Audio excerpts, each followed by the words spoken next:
Yeah, awesome. Thank you, guys. Okay, let me just share my slides.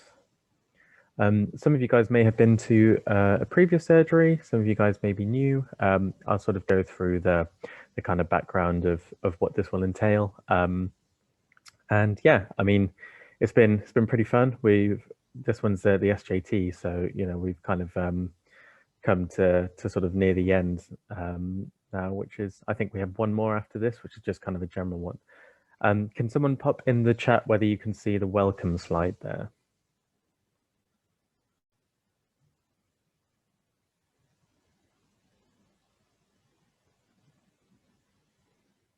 Awesome, thank you. And yeah, my laptop has been severely struggling with my with my elective work, so it might kind of be a bit sort of laggy at times. Hopefully, it will kind of hold up. So yeah, annoyingly, this has been set up as a meeting, not as a webinar. So I don't have the Q&A actually on Zoom. So I've had to do what I've done before, which is to go on Slido. So if you look at the first bullet point there, it's a website just called slido.com, I think. And if you guys go onto there, it will ask you for a hashtag. And if you use hashtag 6med, then it will log into the kind of webinar that I've set up there. And that's where you guys can pop your questions for the Q&A, which, there'll be kind of two sort of slots during this 1 hour that I've kind of allocated to answer your questions, and that can be on absolutely any aspect of medicine. It doesn't just have to be on the SJT or even on the UCAT. It can be about the BMAT, the personal statement, medical schools, that sort of thing. And then you guys can kind of vote for which questions you want me to answer, and then I'll hopefully be able to kind of answer the ones most of you want to want to be answered. I do have a poll to begin with. So I will launch that. This is just to kind of give me an idea as to what kind of a level I need to pitch it at today. So I've got some just basic information about the SJT, just kind of the UCAT kind of overview and the SJT overview itself. Then I've got some kind of practice questions, which have been adapted from the sort of official question bank. So they're not exact questions. I have kind of made them myself, but it's with exactly the same principles. I think they're, a sort of decent kind of average standard. So you guys can kind of test yourself. And looking at the guys who have voted so far, we've got a bit of a mix. Most people seem to be kind of in the middle. I'll kind of show you the poll once most people have kind of, voted. A few people very confident, which is awesome. Apologies if the beginning is a little bit slow as I go through some of the kind of basics, but we will get on to kind of practice questions. And of course, if you have any questions, then stick around.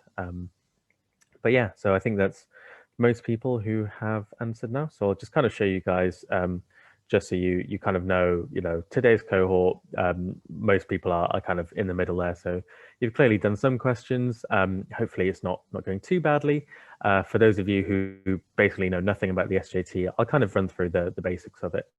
But essentially it's something to get to grips with from now, because even if you're applying to a university that doesn't use the SJT, or uses it kind of very sparingly, it kind of tests the similar concepts to things you're going to be using during medical school.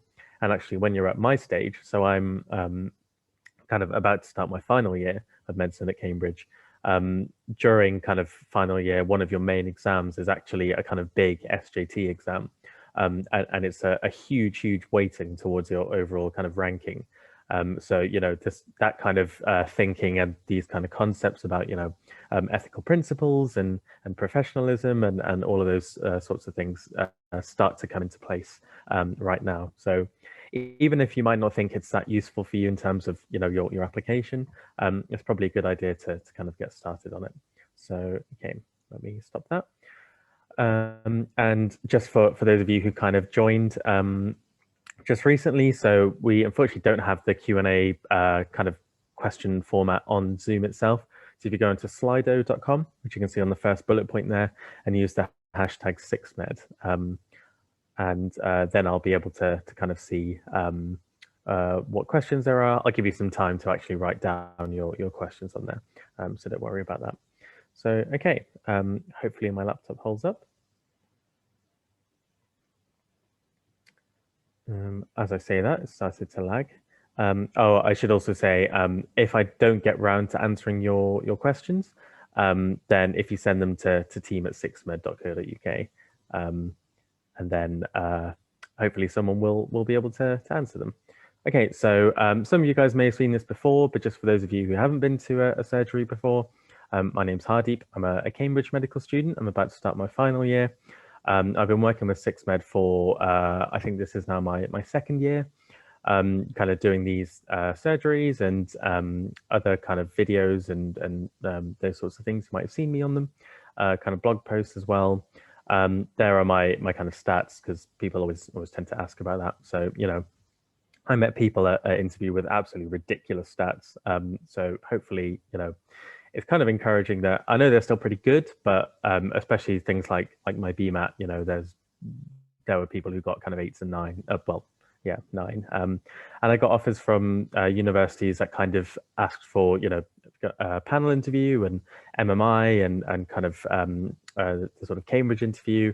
I've done both the BMAT and the UCAT, so I've got quite a wide experience in terms of different aspects of the application, and also I've been helping students kind of since then with this sort of thing, and through a few other things. So you'll see me on the WhatsApp groups if you join them, and yeah, always feel free to kind of DM me if you have a question. If I can't help, then I'll try and sort of signpost you to where I think I can get you some help. So in terms of today, so I'll try and kind of simplify the SJT for those of you who are at the kind of beginning stage. Again, apologies to those of you who have already kind of gone through your prep, but it might be good to kind of refresh it. And then I'll hopefully be able to answer some of your questions. And then I've got some example questions that I've made. So we'll go through. I'll give kind of similar timing to the actual exam. And yeah, you can see kind of how well you can do on that. So in terms of the SJT, I didn't get time to make a meme, which is very, very annoying. I've made a meme for all of them, but yeah, work on that. So it's the last section, which is pretty good. When you're doing the UCAT, when you see the SJT section start, you kind of know, okay, this is, the home straight now. I just have one section left. It's, I personally think it's a little bit more of a relaxed section in terms of what you actually need to do. I think because it's so similar to kind of daily sort of social interactions, it's not necessarily something where you have to do lots of really annoying thought processes with Venn diagrams and really quickly reading kind of bits of text and that sort of thing. So, but some people probably find it fairly difficult. Essentially, it's all to do with analyzing kind of different situations, hence the name, and there's normally some sort of problem or conflict.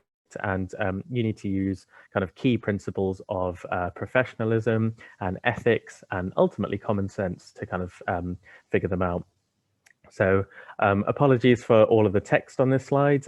You guys will get access to both the slides and the recording, so don't worry about kind of writing this down, but I thought this would be good as a sort of summary of the kind of basics of it. So in terms of kind of your time per question, you're getting, just under 23 seconds per question, which is, not too much time, but considering that some of them will have exactly the same scenario, you won't necessarily have to reread the question. So it's not too bad. You don't need to use any kind of existing knowledge. You don't need to know anything medical. You definitely shouldn't be kind of incorporating your own views and biases and those sorts of things into the actual scenarios. You're just using the information they've given you.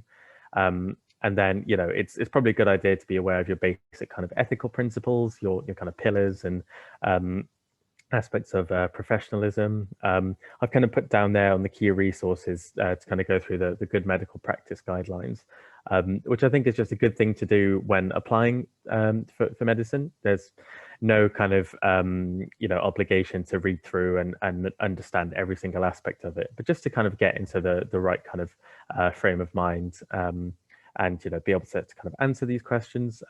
But as with all of the other sections, the best way to go through it is just to do questions. And those of you who have been doing that, hopefully you'll kind of agree with me on that. And then in terms of kind of what the questions will actually ask you and how they will test you, we've essentially got two parts to this section. We have the importance part and the appropriateness part. So the importance part, we'll kind of ask you, how would you kind of rank the importance of the following? So in other words, is it directly addressing whatever the underlying problem is?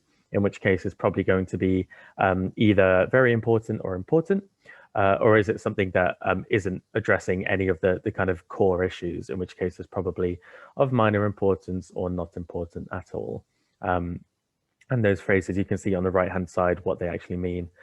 Similarly with the appropriateness questions, so it's essentially talking about how appropriate it is. So, how not only does it kind of take into account what the core underlying principle is, but also, areas of kind of professionalism. And, if there's an example where someone goes and confronts someone in the middle of a consultation with a patient, even though you're kind of dealing with the core issue, it's obviously not going to be that appropriate because you're interrupting someone's consultation, you're affecting patient care. It's not very professional. So, you can start to see how those things kind of begin to fit together. So in terms of kind of top tips, so the first thing is to get informed, not only with kind of what the actual question types are, which is kind of what that slide is for, and also you'll hopefully kind of get to grips with it when you do more questions. But also the SJT is used differently by different universities. So some universities don't use the SJT at all. Some of them will only look at your score to make sure you haven't got a band 4, because you probably are aware that it's scored differently. It's not a 300 to 900, it's band 1 to 4, band 1 being the best score. And in fact, most students will get a band 1 on this. Very few will get a band 4. So if you're certain universities, then if you get a band 4, it doesn't matter if the rest of your application is amazing, they won't consider you. So it's very important to look at which universities you're applying to and take into account how heavily they weight the SJT. The best way to approach the questions, and again, those of you who have done lots of questions will hopefully agree with me, if you kind of build a process to go through them. So a way to kind of assess how to actually go through the questions in a stepwise manner. So I've kind of put an example there, something similar to what I do on these questions, which is addressing what the sort of key underlying issue is. Is it patient safety? Is it professionalism? Is it confidentiality? Is the statement that they've provided kind of addressing that core issue? And that will help you to decide kind of on which side of the importance or appropriateness it is, either kind of good or bad. And then could that kind of action be improved? And if it could be improved, it's probably not going to be the sort of top one. If you think it's pretty much the best action that could be taken, it's probably going to be the top one. So, very important or a very appropriate thing to do. And finally, reviewing your questions is probably the most important for this section, because there's no point just hammering through the past paper questions and question banks and kind of not really learning from them, because essentially what you're learning here is underlying principles and thought processes. So always make sure to, if you kind of get a question wrong, was it because you didn't kind of identify the core underlying principle? Is it because it was a new scenario you haven't come across yet and you didn't really know how to respond? Is it because you introduced some of your own bias into it? All of these sorts of things, which is really important to kind of review. So those are, I think, the three main areas that students tend to kind of struggle with and have difficulties with. So yeah, we will now go through, I've got kind of 2 batches of 5 questions. So I've given 25 seconds per question. So a little bit longer than you'd get in the exam, but it just makes it a bit easier. But obviously the way I have to do it is I will kind of move the question on after every 25 seconds, which I know isn't, exactly how it would work. There might be some questions you don't spend as long on, some you spend a bit longer on, but it's kind of the best we can do. So I will kind of just move the question on, and there are 5 of them. So if you can just grab a piece of paper or your phone or something and kind of note down what you think the answer should be. I'll give you a little bit of time for that. and then we'll get started. And hopefully you'll find them pretty realistic, pretty useful. Okay, so I think I will start, unless anyone has any objections. No? Okay, cool. So let's start now.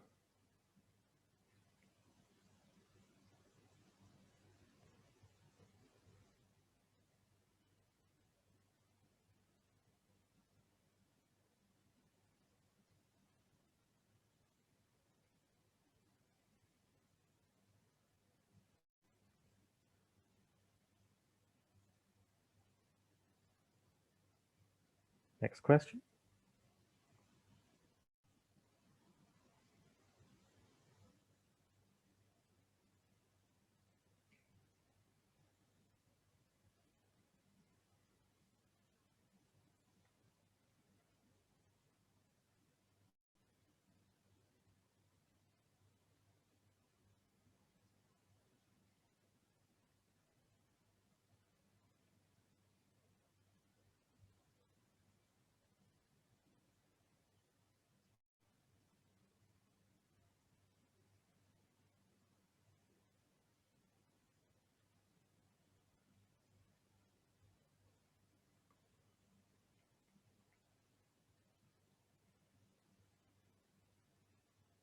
Next question.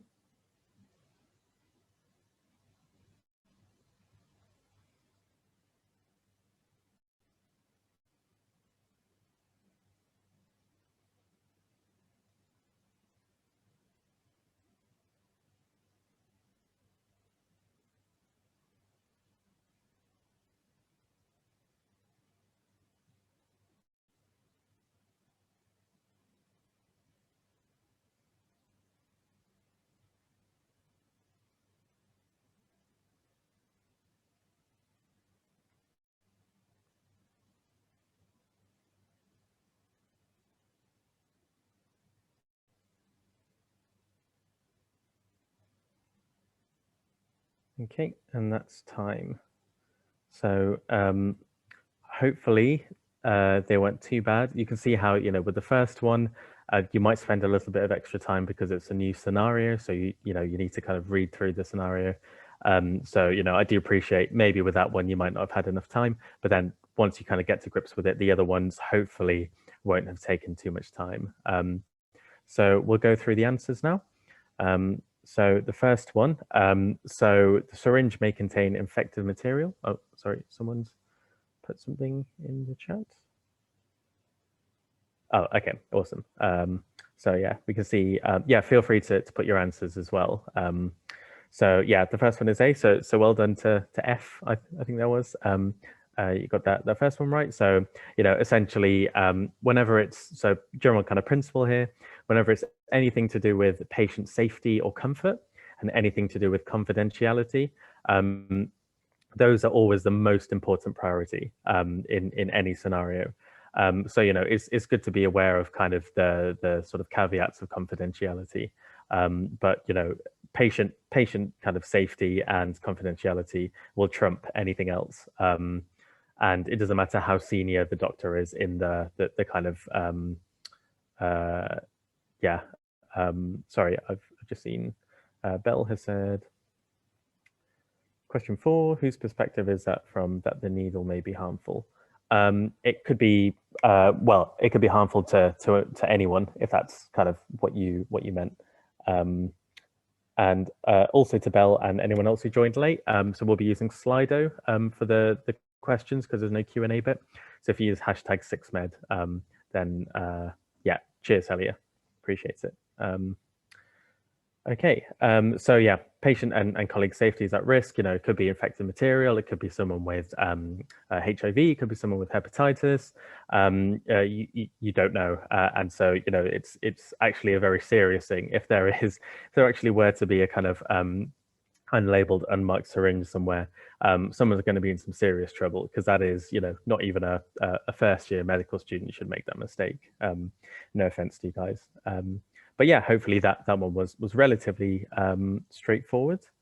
We're going to the next one when my laptop wakes up. Was that the second one? Yeah, okay. She's not responsible for cleaning the hospital. So yeah, not important at all.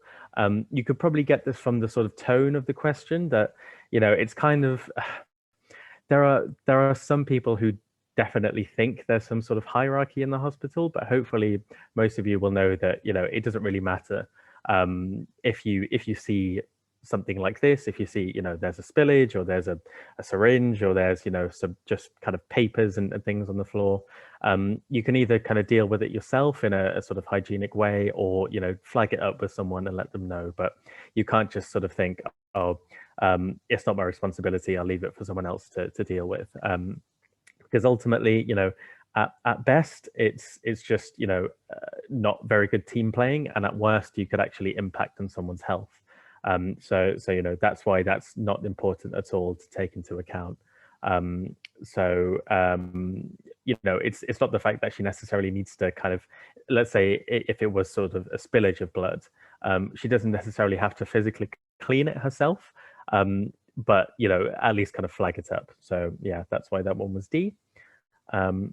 Next one, she'll be further delayed from getting to the clinic. This one was probably the one where you guys will have been umming and ahhing a bit. I'm just going to see the people who have kind of put answers in. Sorry, my laptop's really struggling. I've been working with kind of AI stuff for my elective.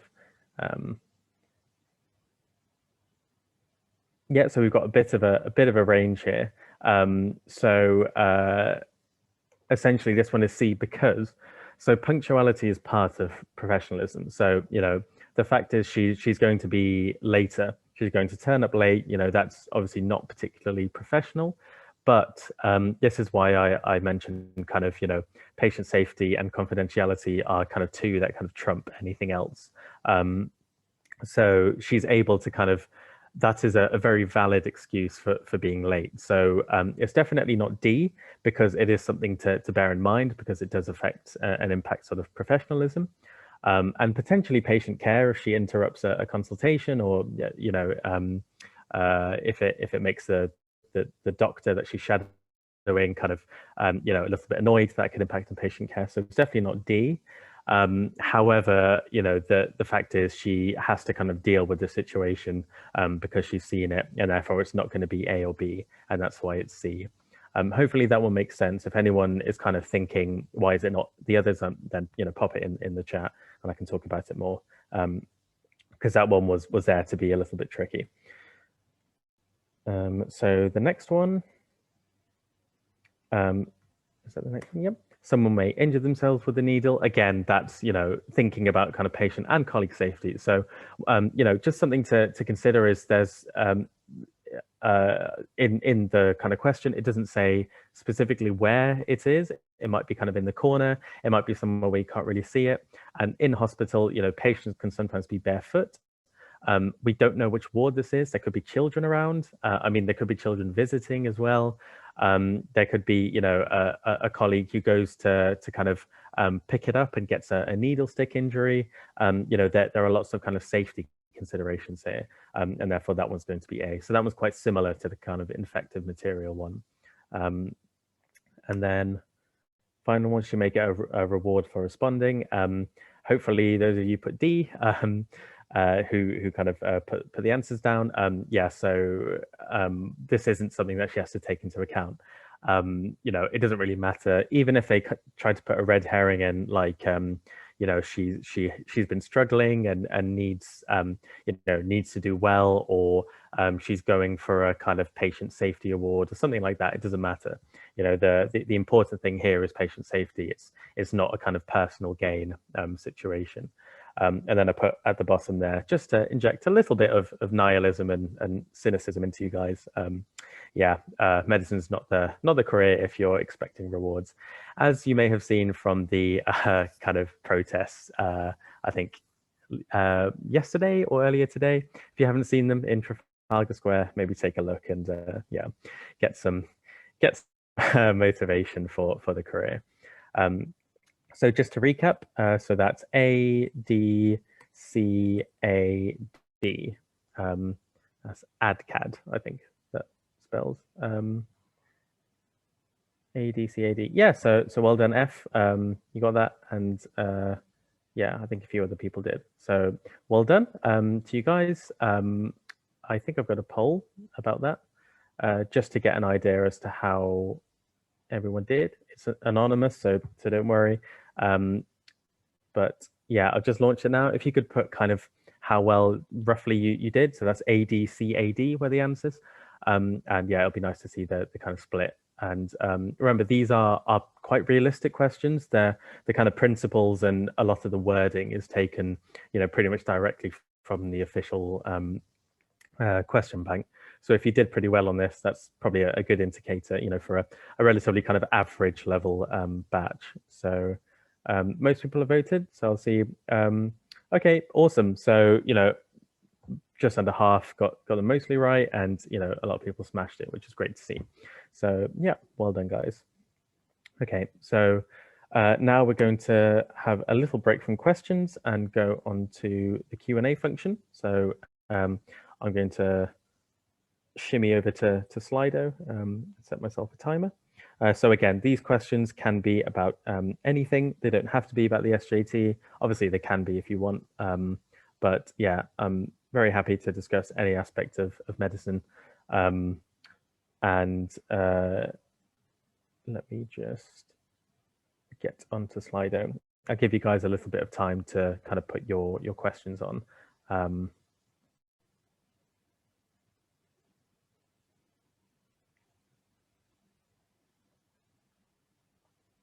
And if you can't access Slido, then feel free to put the questions in the chat, but I'll have to kind of answer the Slido ones first, because I can sort of see those, and I can see people upvoting them, so I know that people kind of want me to answer them. Okay, let's go on to.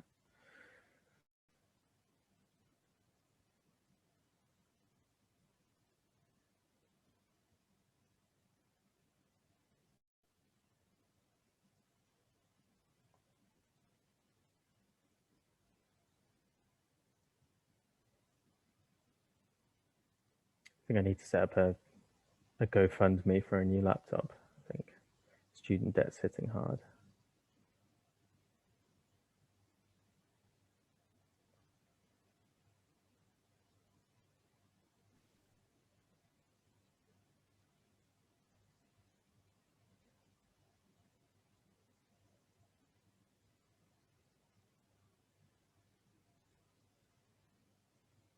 Okay, awesome. Oh, cool. Okay, so we've got loads of questions. Sorry for the lag there. So yeah, upvote any questions you want me to answer. I can see the top one is about QR, which yeah, I think I got about 3 questions during the QR surgery on basically how to actually do them in time.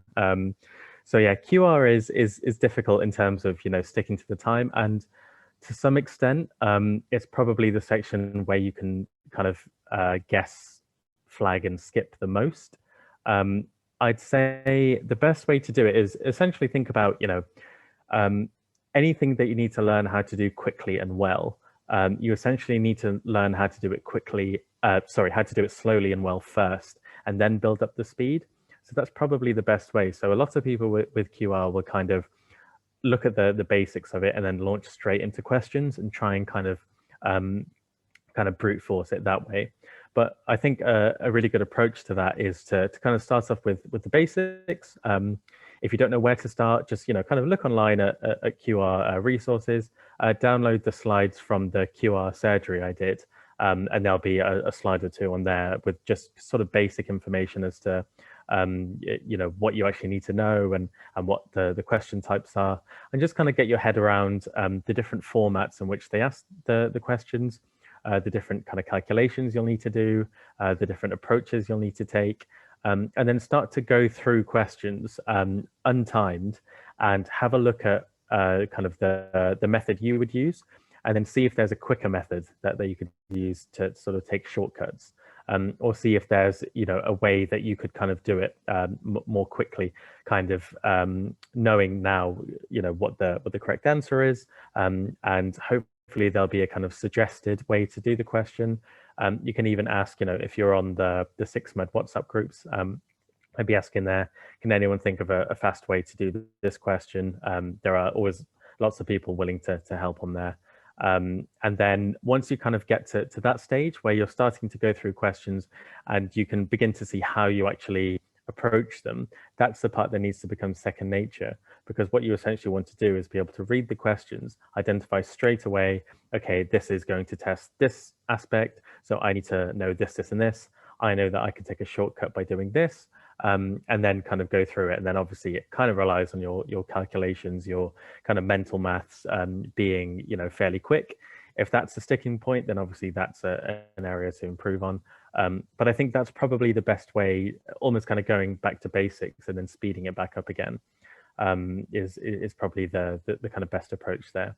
And it's it is tricky, but again, the more practice you do and the more you kind of learn from the mistakes you made, the better it will be. And you'll effectively need to get to the point where a lot of this kind of stuff is second nature, especially for things like QR and AR.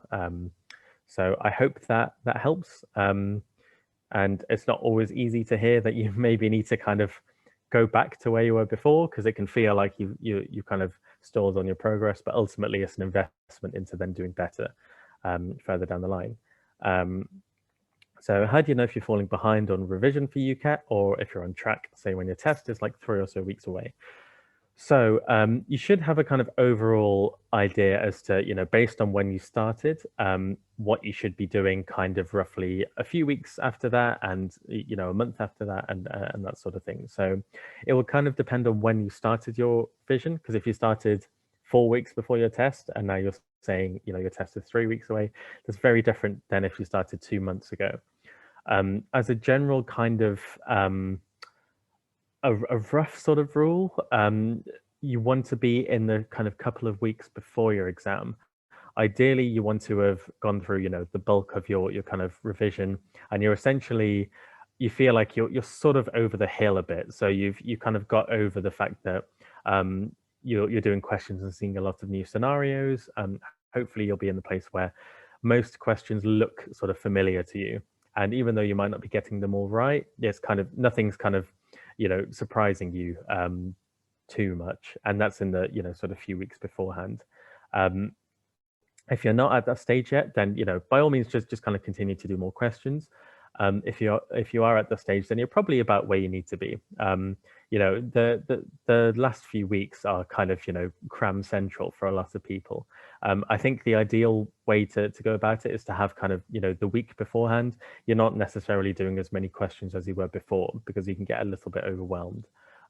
So if your test is 3 weeks away, just think to yourself, if I do 2 weeks of kind of dedicated questions, will I be in a position where I've kind of gone through the majority of questions in my question bank, where questions are second nature to me, where I've got kind of set processes and kind of decision making algorithms that I've kind of reinforced by doing questions. And therefore I'll have a week before the test to kind of focus on specific bits and start to get myself more sort of mentally ready for the exam.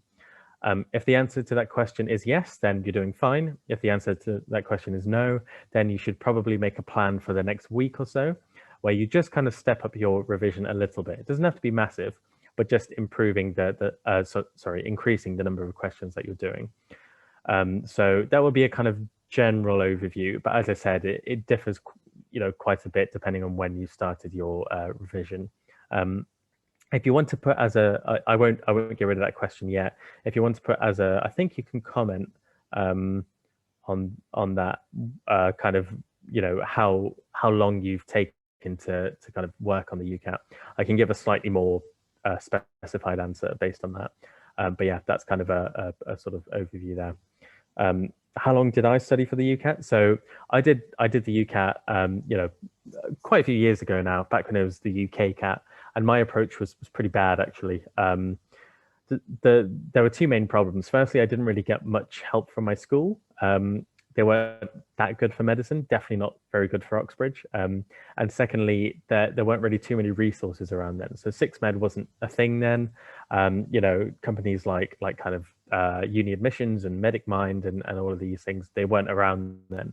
It's pretty much just Oxford applications and Kaplan, and then the Amazon book that you can get. So I basically just used the book, and I kind of went through it for maybe a few weeks before my test. I kind of started quite early looking at what the test actually kind of entailed, but my actual revision was only kind of a few weeks beforehand. So yeah, definitely not the correct approach. It made me a lot more stressed than I should have been for the actual exam. And I did quite sort of consistently well. So I didn't do sort of 900 in some and kind of 650 in others. I did quite consistently well, but I think some of them I could have got kind of higher on if I studied a bit better, and I definitely would have been less stressed as well. So I would recommend, I know at this stage of the year, it doesn't really mean much, but I would recommend, spreading it over kind of 6 weeks to 2 months, and kind of, building it up in kind of stages of a couple of weeks, kind of stepping up what you're doing. And then a week before the exam, kind of stepping it down again a little bit. So I hope that was useful. And I've just answered that one as well. And I have been completely honest. And I'm completely honest in saying it was not the right approach at all. It was kind of the same for the BMAT. I didn't really have many resources. My school didn't really have any tutors or anything. So I just used the book and yeah, pretty much that, and the student room. And yeah, kind of revised for that one. I spent a bit longer on because I didn't do, I didn't really like physics, so I needed to spend a bit longer on that. Yeah, would you suggest just starting, just focusing in the UCAT at the moment, or would it be beneficial to start doing BMAT prep too? I think it's good to get familiar with both of them at quite an early stage. So by all means, start to look at what each of the sections are, what they kind of contain. Look at kind of example questions for the BMAT, and start to actually get a little bit of an in-depth knowledge as to the actual format of it and what you'll need to know.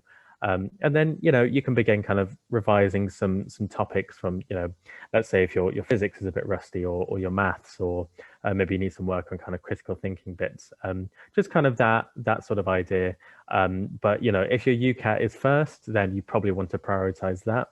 And especially if it's you only have kind of a couple of weeks, you probably want to spend more time on that. But I think it's perfectly reasonable to start to do a little bit of BMAT. I'd probably call it preparation rather than kind of revision at that stage. So yeah, but by all means, if you have lots of other things to do, you can allow your BMAT to kind of fall by the wayside for now while you're focusing on the UCAT. And then how many hours would you recommend a day with 2 weeks left? So I tend not to give kind of hours per day because it depends so much on the individual and how you work. What I would say is with 2 weeks left, what you essentially need to think is what stage are you at and where do you want to be? And you then need to be able to gauge, how far away are you from where you want to be. So if you're still at the stage where you've got lots of questions left, you're sort of getting presented with kind of new scenarios and different question types that you've never seen before. You probably want to be doing, maybe start off with a few hours kind of in the morning and then do a few hours in the sort of afternoon, evening as well. Just starting to kind of step up what you're kind of what you've been doing. And that will probably be enough, because remember that, if you look at the kind of graph of how much you learn with the UCAT, the middle portion is when it's really steep. So, with each question, you're basically learning something new. And then you get to a point where it starts to plateau a bit. And so you essentially want to get somewhere near the beginning of that plateau, and that's absolutely fine. And if you plateau too early, then obviously you're going to start to forget things. So yeah, I think that will be a perfectly fine approach. And I will finish off. I know that there are loads of questions, but I'm aware of kind of time. But there will be more time for more Q&A afterwards, by the way, after the next set of questions. But this question, how many questions should you do for UCAT?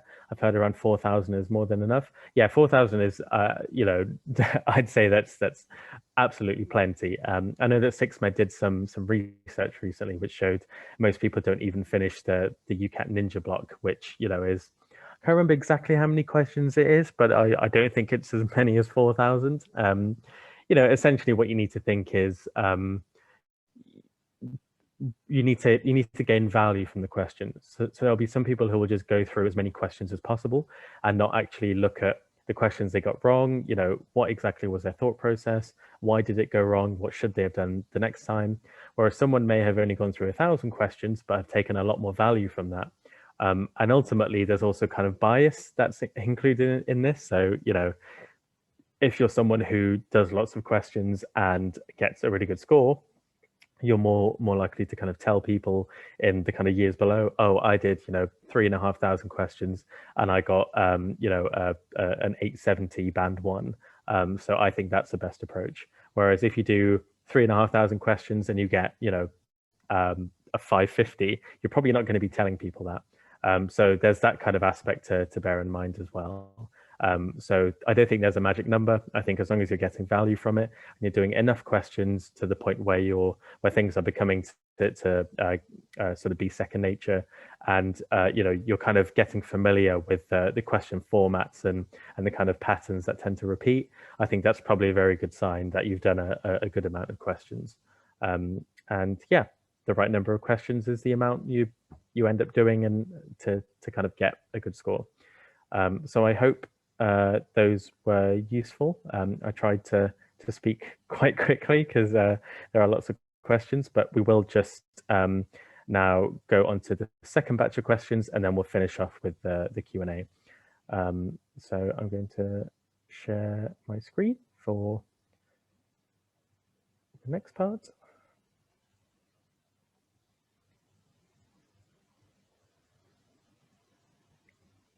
And yeah, feel free to keep putting questions down on Slido as well, and keep upvoting questions. And as I said, can be on absolutely anything, but I understand that at this point in the year, it's going to be mainly about the UCAT. For those of you who are, kind of near the beginning of your sort of preparation, there are lots of kind of free resources around there, both on the SixMed website and on others as well. So feel free to check them out. If you have a bit of money, I spent absolutely ages filming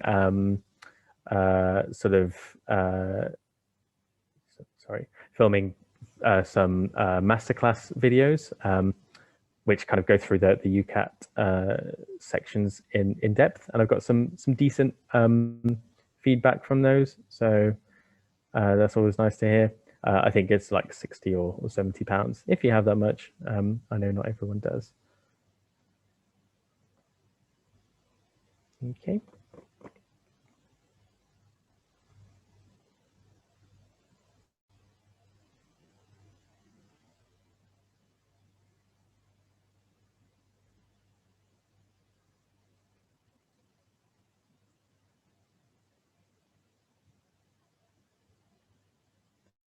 Just waiting for this to load. If you guys want to contact SixMed, ask them to give me some money for a new laptop. That would be fantastic. Okay.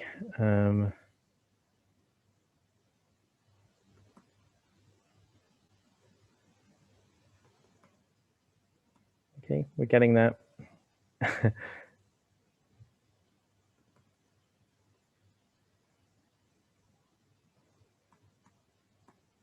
Okay, right, there we go. Let me share my screen again. God, that was painful.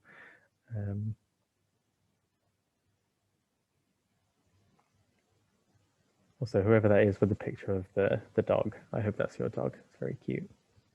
Okay, so same thing again. So I'm going to give sort of just over 2 minutes, so roughly 25 seconds per question. So it's a little bit more than you'd have on average in the exam. But obviously, as I said, some questions will be super easy, and you'll get them kind of done in really quick sort of get them done very quickly, and others you may need to spend a little bit longer on them. So okay. Hopefully, if you guys are ready, if you've got sort of a piece of paper or your phones or something, then I will now start the questions.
Okay, so I actually gave a little bit more time for the first question because I realized realistically in the exam, you'd probably spend a bit more time on that. So yeah, hopefully you managed to get some time to actually answer that one. Um, and so yeah, thank you to people putting their answers. Thanks, Helia. Um, are you the same one from the WhatsApp group? Um,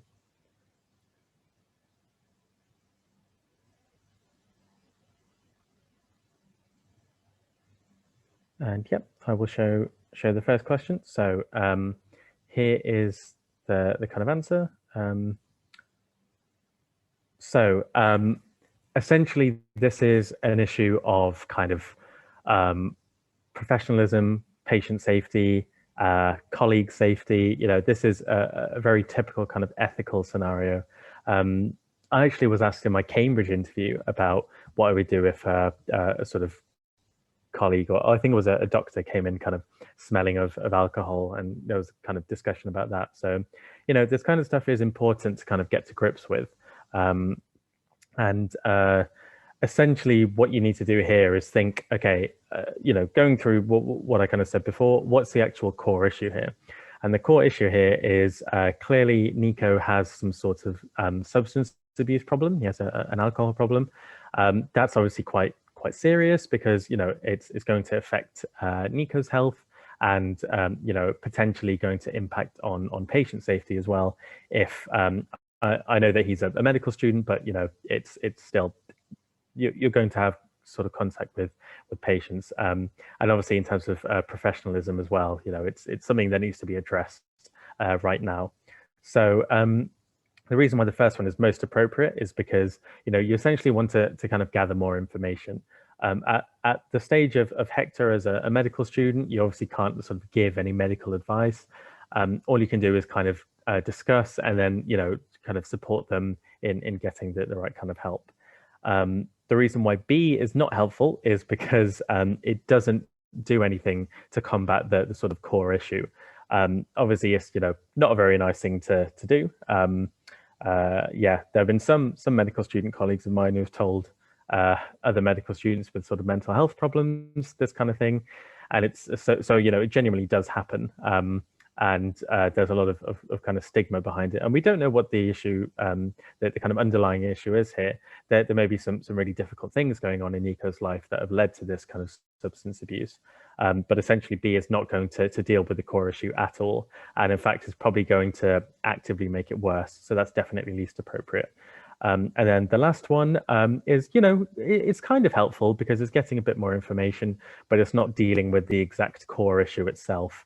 And that's why that one is kind of neither. And you'll see this is what they'll kind of tend to do. They'll tend to make it relatively obvious as to, you know, one of them, it just sounds like, you know, just with kind of common sense. One of them sounds like it will kind of make things worse. Another one sounds like it will make things better, and another one is kind of normally quite a good thing, but you know it's not. Essentially, it's not the best way to deal with that underlying issue, and that's what you always have to think. What is the core issue here?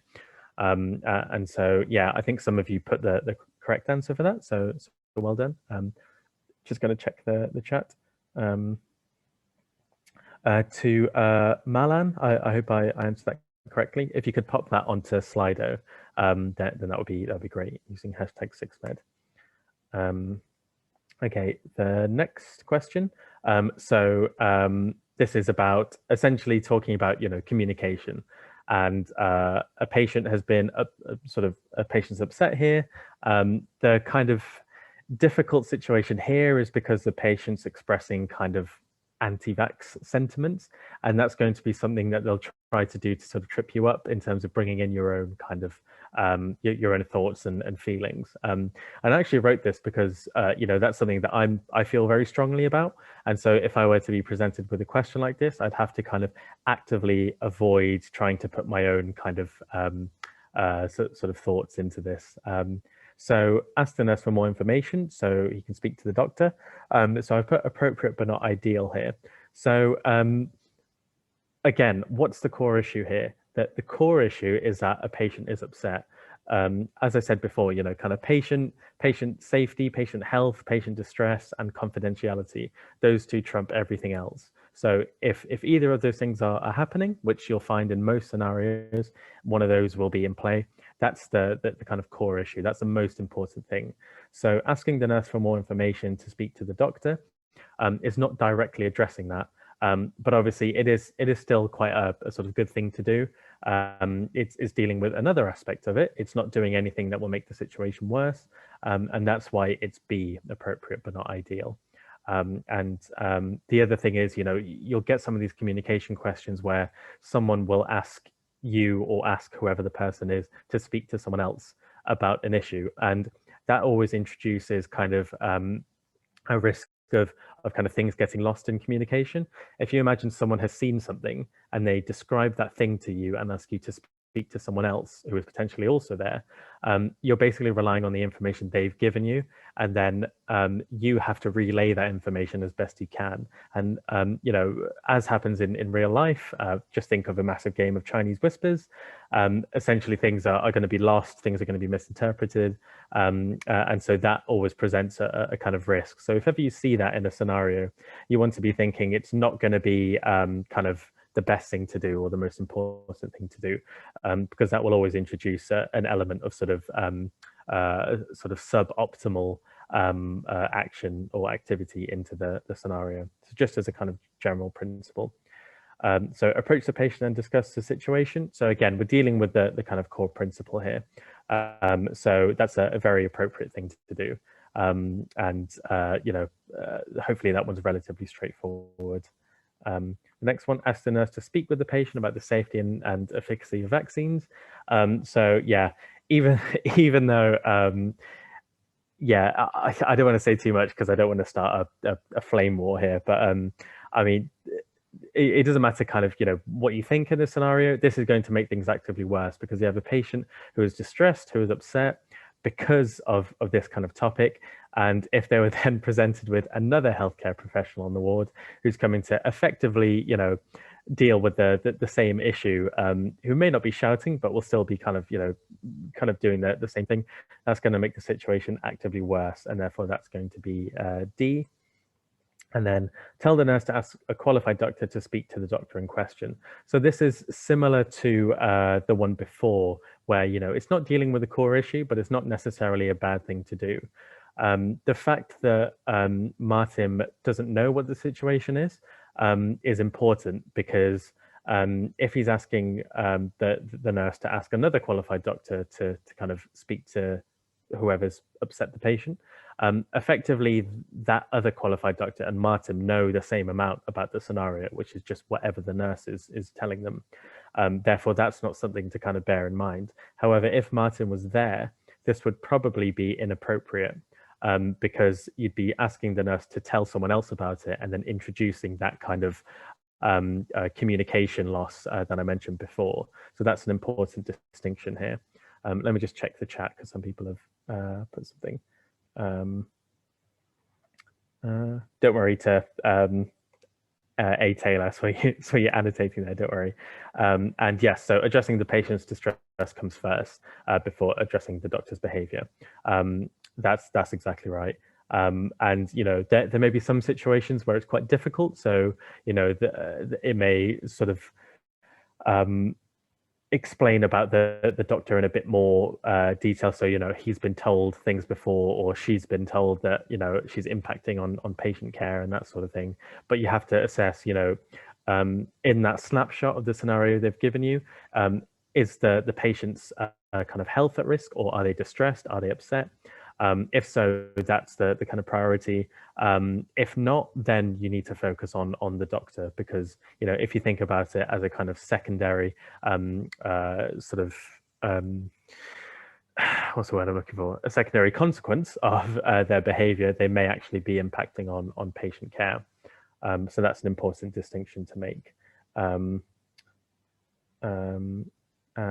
yeah, sorry, I didn't see that question.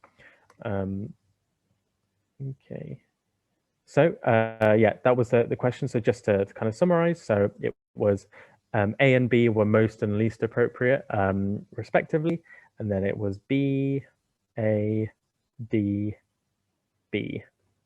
So again, I've got another poll just for you guys to see how everyone did. So if you could just quickly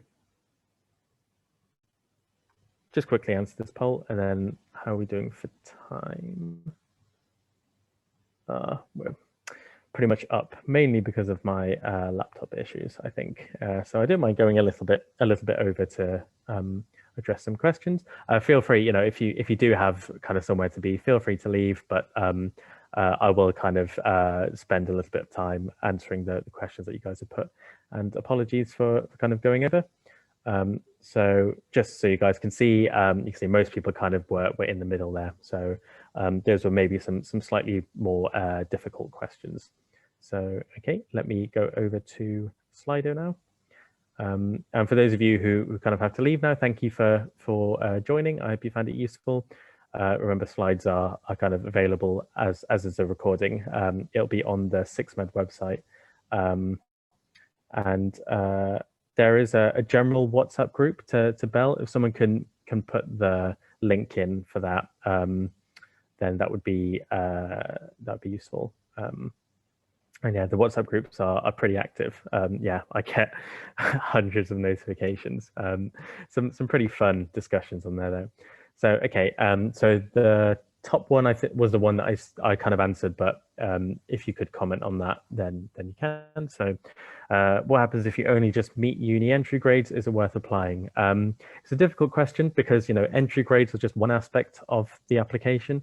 I think you need to think about where you're applying, how good your application is as a whole. So your other kind of stats, how well you think you'll do on the kind of sort of admissions tests, that sort of thing.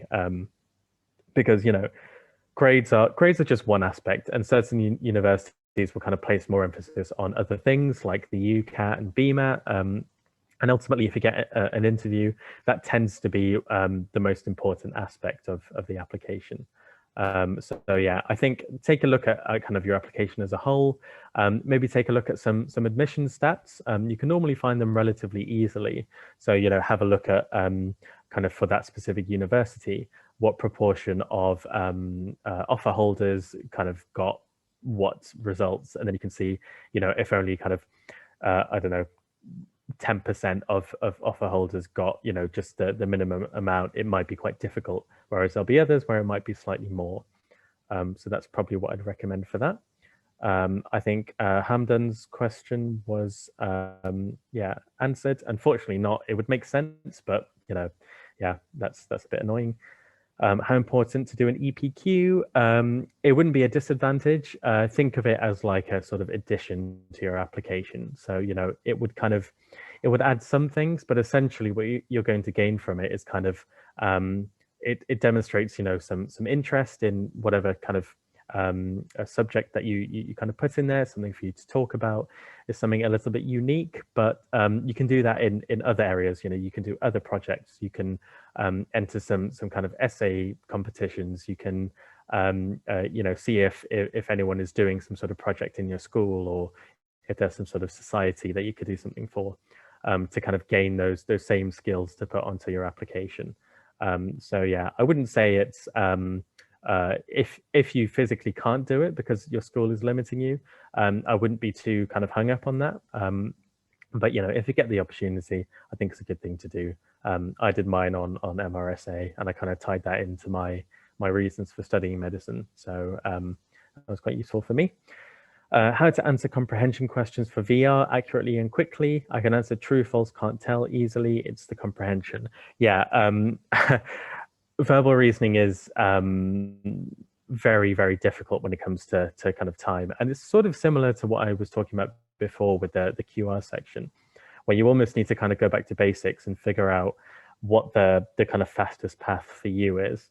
I think one thing you need to kind of bear in mind is that a lot of people tend to read and reread the kind of passages, and that's probably not the best way to go about it. I'd say skip to the question first, so what is kind of actually needing to be picked out and kind of identify the key words and that sort of thing, and then go to the text, kind of skim it. When you find those keywords, sort of read the sentences either side of it, as well as that main sentence. And then the kind of more you do this, hopefully the faster you'll kind of get at it. And then be really strict with your timing. So if you kind of see that one of these comprehension questions has come up and it looks pretty big, pretty juicy, and you're already spending a bit of time on it, just guess, flag, and skip it and move on to the next one. Because if you can answer the true, false, can't tell questions, then you want to do as many of them as possible. And if you're going to kind of lose marks, then you'll want to be losing marks on the comprehension questions.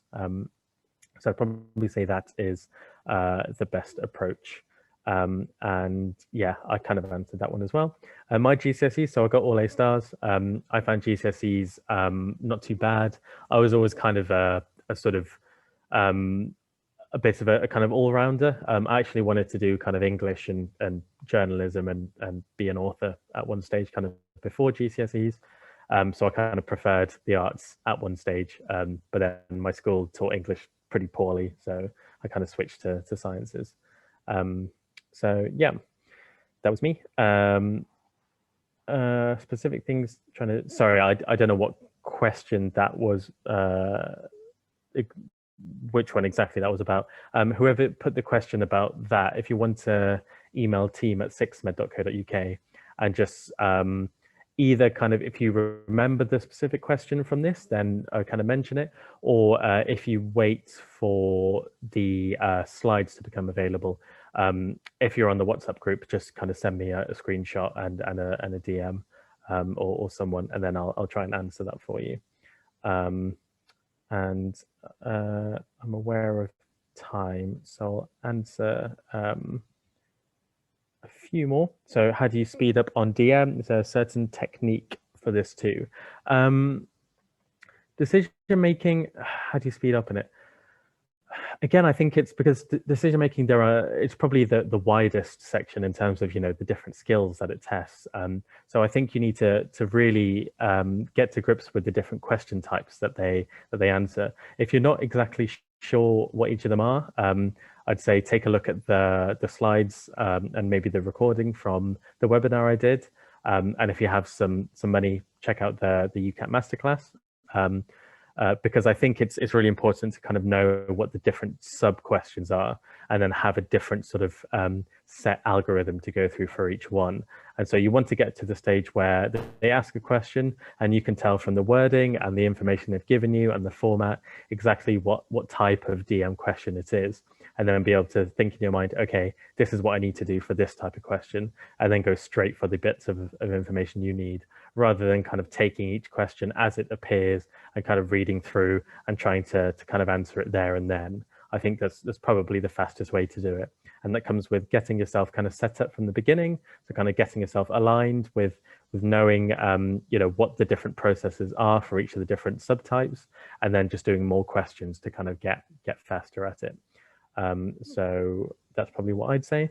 How important is work experience given difficulties due to coronavirus? So universities will absolutely understand that it's very difficult to get work experience. And this is why I've said, if you can, try and get a sort of some online work experience, whether that's through something official or just by contacting a local GP practice or a local hospital and setting up some kind of short meetings with doctors.